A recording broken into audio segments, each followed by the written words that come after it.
उत्पत्ति संबंधी और वायरल। जिस वायरस पर वो खोज कर रहे थे, मेरी बहन उस वायरस का एक सैंपल लेके आने वाली थी।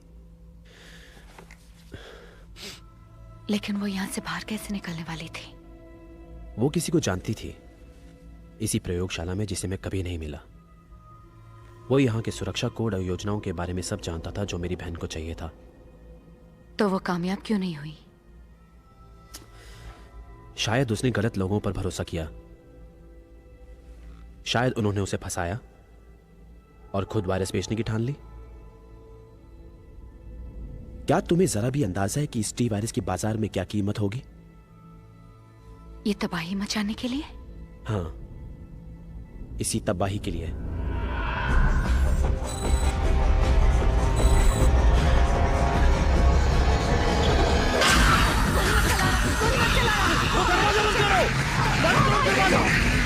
दरवाजा बंद करो! छोड़ मुझे! साला कमीना! तुम ठीक हो? हाँ, ठीक हो। वो हमें नहीं छोड़ेंगे। इस दरवाजे से निकले। वो लोग वहां भी खड़े हैं। और उस तरफ? वहां क्वीन का कमरा है।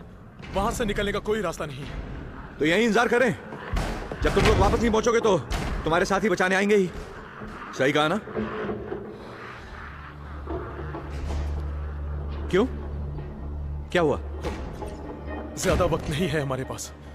याद है वो बड़े घर का दरवाजा जहाँ से हम लोग तहखाने में दाखिल हुए थे? वो 1 घंटे में हमेशा के लिए बंद हो जाएगा। अगर तब तक हम बाहर नहीं निकले तो यहीं रह जाएंगे। क्या बकवास कर रही हो? वो हमें यहाँ जिंदा कैसे दफन कर सकते हैं?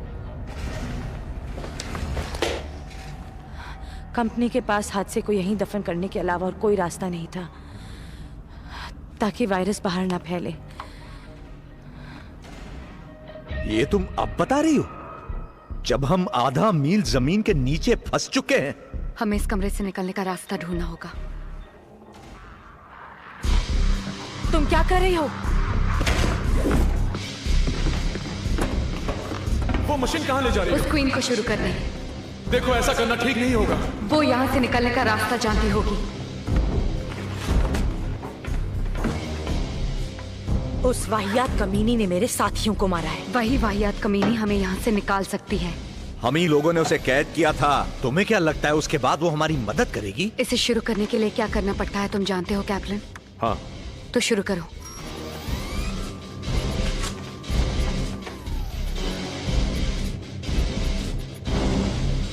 मैंने सर्किट ब्रेकर खराब कर दिया है।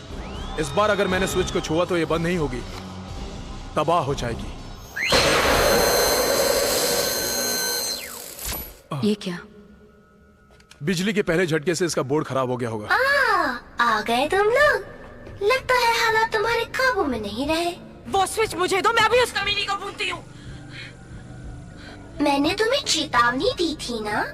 हमें बताओ कि यहाँ ये सब क्या चल रहा है? ये एक खुफिया खोज है। यानी कि वो टी वायरस। टी वायरस तो हमारी सबसे बड़ी उपलब्धि थी। सैनिक हथियारों में उसका इस्तेमाल करके हम ढेर सारा मुनाफा कमाते। पर वायरस का उन मुर्दों पर क्या असर हुआ है? मौत के बाद भी इंसानी शरीर चलता रहता है। बाल और उंगलियों के नाखून बढ़ते रहते हैं, कोशिकाएं बनती रहती हैं, दिमाग थोड़ी सी बिजली के सहारे चलता रहता है, जिसे खत्म होने में कई महीने लगते हैं। ये टी वायरस कोशिकाओं को बढ़ने में मदद करता है और शरीर में मौजूद बिजली को जोरदार झटके देता है। सीधे शब्दों में कहें तो ये शरीर में नई जान भर देता है। तो क्या इससे मुर्दे जिंदा हो जाते हैं? पूरी तरह से नहीं, उनका शरीर सिर्फ सीधे सरल काम करता है। शायद थोड़ी सी याददाश्त होती है, सोचने समझने की शक्ति नहीं होती। उन्हें याद रहता है तो सिर्फ अपनी खास जरूरतें पूरी करने का। और वो क्या है? अपना पेट भरना।